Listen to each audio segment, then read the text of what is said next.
It was another beautiful day in Paris.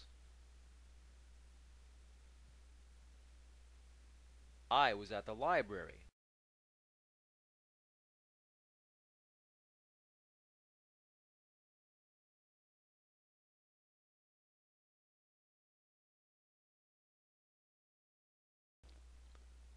As all books are ridiculously boring, it takes a lot of searching to find one you can stand. Hmm. Ah. And just when I think I've found the one I want, A Stranger's Hand. This was Dupin. Not only did he have an amazing haircut, he had an amazing taste in books.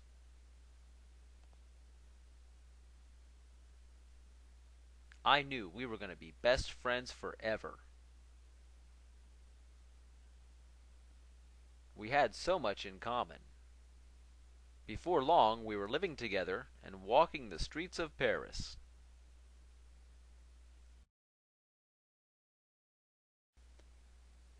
One morning, while reading the newspaper, Dupin came across an article which detailed the murders of two local women, a mother and a daughter.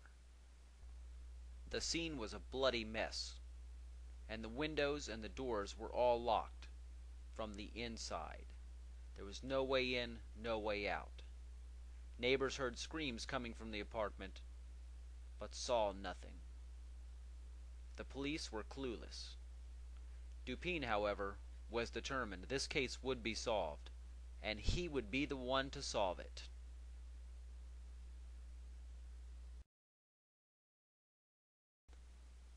Dupin was good friends with the local prefect of police, so the next morning we stopped by the police station. Dupin got a letter from his friend the prefect, which granted us access to the scene of the crime. When we arrived at the house of death, the guard was less than happy to see us. But the letter got us through.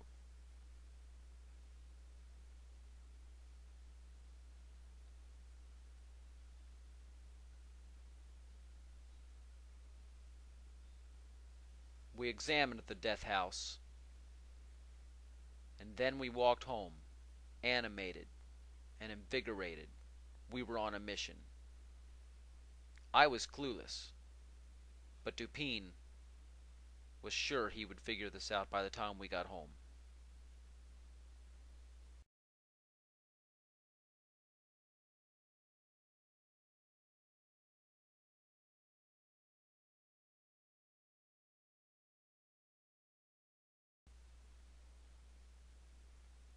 For some reason, along the way we had to make a stop. Dupin went into the newspaper office. Why, he did not say. I waited patiently outside.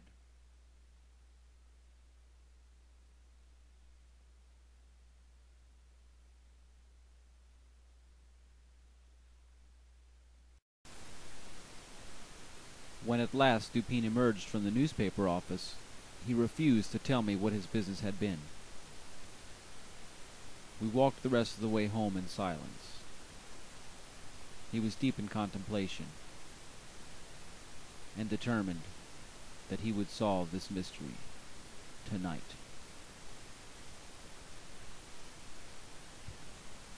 Back at home, Dupin asked me to remember the scene of the crime.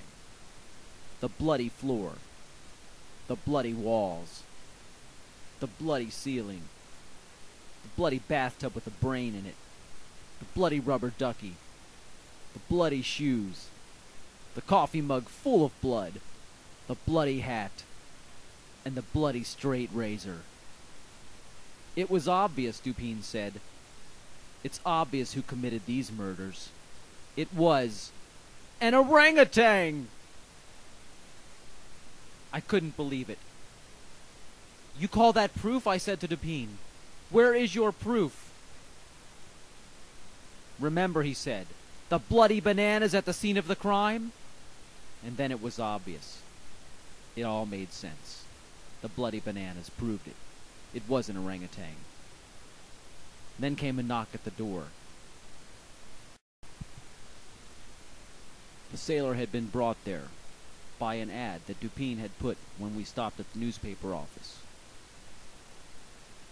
The sailor had come to collect his orangutan, which we did not even have, but Dupin had known even then.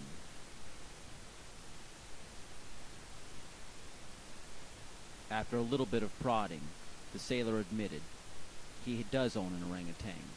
He had captured the beast overseas on a trip. He explained that one night his beloved animal, whom he spent so much time with, cuddling and hugging and brushing his hair and bathing, one night this poor creature went mad and stole his straight razor and escaped through a window. He went into the window of the two ladies, who he then murdered in an animalistic rampage. The sailor was too afraid to report the crimes for fear he would be prosecuted. He allowed the orangutan to escape while he fled himself. Dupin knew, however, it was not the sailor's fault.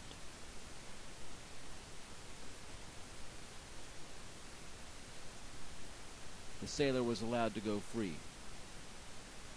and Dupin had the satisfaction of knowing he had solved an insoluble crime.